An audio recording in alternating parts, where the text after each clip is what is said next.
La Semitag marque le pas pour protester contre les nombreuses incivilités dont sont victimes ses agents depuis quelques semaines. L'exploitant prévoit d'arrêter ses bus et trams vendredi pendant 1 heure. Jusqu'à la fin juin 2019, le musée dauphinois croise l'histoire du Japon et de l'Occident depuis le XVIe siècle à nos jours. Une expo réalisée grâce à un prêt exceptionnel du musée des Confluences à Lyon. Et puis ces jeunes patineurs se produiront peut-être dans quelques années aux internationaux de France. En attendant de suivre les traces de leurs aînés, ils glissent vers le succès grâce au Grenoble-Isère Métropole Patinage. Bonsoir à tous, ravi de vous retrouver dans ce JT du mercredi 21 novembre 2018, toutes les heures à partir de 18h, l'essentiel de l'actualité du Grand Grenoble en moins de 10 minutes.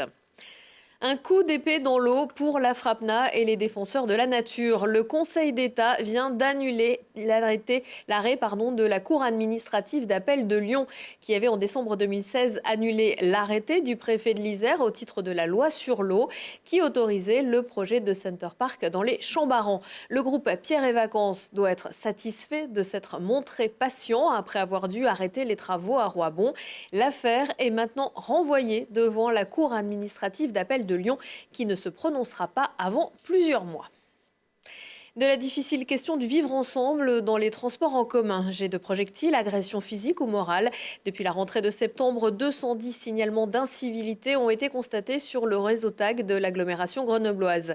Sans être alarmiste, l'exploitant du réseau, la Semitag, a donc décidé d'alerter sur cette situation et stoppera les bus et trams de l'agglo ce vendredi de 13 à 14 heures. Début novembre, il y a un client qui est monté dans le véhicule, qui a demandé des renseignements au conducteur. Le conducteur a donné les renseignements, ça avait l'air de bien se passer. Je pense que le passager a mal compris ou a pensé qu'on ne lui répondait pas à ses attentes et soudainement s'est mis à frapper violemment le conducteur. Voilà. Donc une agression, je dirais presque gratuite, qui a quand même déclenché une certaine émotion dans l'entreprise. Alors les agressions au sens strict, on en a très peu. On en a une, celle-là, du mois de novembre. On en a 2 ou 3 par an. C'est des chiffres assez faibles au sens de l'agression physique. Ensuite, des incivilités, c'est ce qui est pratiquement le plus pénible à vivre. C'est l'incivilité, l'insulte, le crachat qui entre guillemets, pourrissent un petit peu l'ambiance de travail au quotidien d'un conducteur. Et j'ajoute non seulement d'un conducteur, mais également d'un passager, puisque les passagers sont également victimes régulièrement d'incivilités de type pickpocket, vol de portable, etc. Donc il y a aussi cette alerte vise certes à dire que le métier n'est pas agréable à faire quand on est régulièrement caillassé ou insulté, et il n'est pas non plus agréable de se faire transporter dans des conditions dans lesquelles parfois on se fait agresser ou voir voler son portable ou son portefeuille.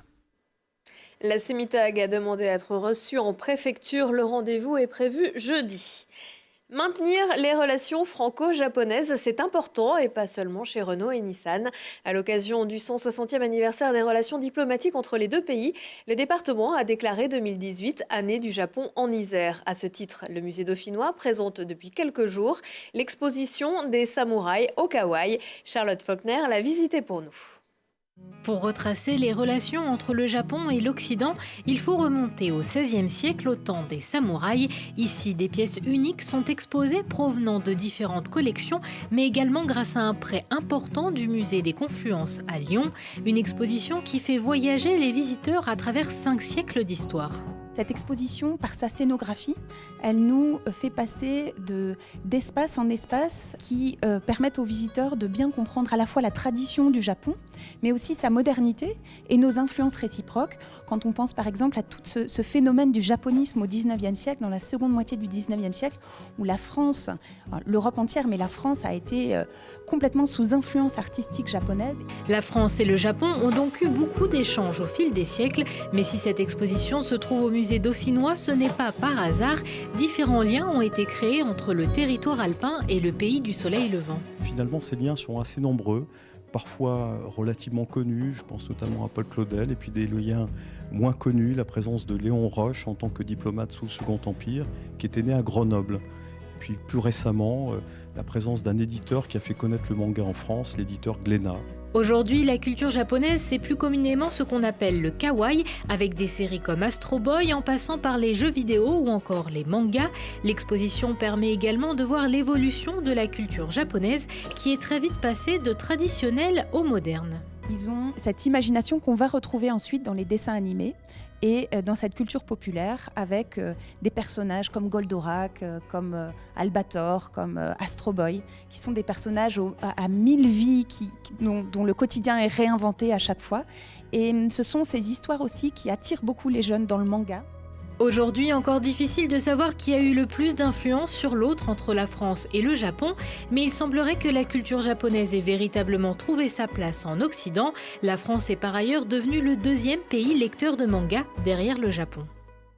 Visible jusqu'au 24 juin, l'exposition s'accompagne de visites guidées et de nombreuses animations. Par exemple, un ciné-goûter ce dimanche après-midi. Petite compétence, petit souci, grande compétence, grand souci. Il ne s'agit pas d'un proverbe japonais, mais force est de constater que depuis l'effondrement du pont de Gênes, il y a quelques mois, les collectivités regardent de près leurs ouvrages d'art. La métropole, par exemple, anticipe et veut connaître l'état de tous les ouvrages pour prévenir les incidents et réaliser des travaux de sécurisation. Exemple concret à Vars, au lieu-dit de la Dionne, où le pont Saint-Ange a été renforcé et stabilisé. Le pont a été entièrement retiré pour pouvoir recréer ses fondations avant de renforcer le tablier. Les parois ont été conservées et consolidées. Les précisions recueillies par Julie Ségala. Ce pont a une importance capitale pour différents usagers. D'abord les habitants, une quinzaine de foyers résidant sur le secteur, mais aussi pour les autres usages, que sont les usages agricoles, l'exploitation agricole et l'exploitation forestière, puisque dessus, tant des propriétaires forestiers privés que des forêts communales, de Vars, mais aussi de Claye et de Saint-Paul-de-Vars, ont une sortie de leurs produits forestiers par cet axe-là de circulation. Nous avons environ 1200 ouvrages d'art sur le territoire métropolitain. On en a plus d'une centaine qui sont aujourd'hui dans des états qui ont été diagnostiqués immédiatement après le transfert de compétences des communes. Et une centaine sont dans des états effectivement qui nécessitent des travaux, voire des fermetures. Nous avons tout de suite, une fois que ces études faites de diagnostic, indiqué aux maires d'engager leurs responsabilités, mais d'engager aussi avec eux les travaux nécessaires pour pouvoir tout simplement que la vie continue et que les gens soient en sécurité. Nous classons en fait nos ouvrages en fonction de la sécurité et nous faisons ceux qui sont les plus urgents et ensuite nous avançons, évidemment nous réalisons toute la liste. Coût total des travaux, 300 000 €. La métropole a participé à hauteur de 235 000 €.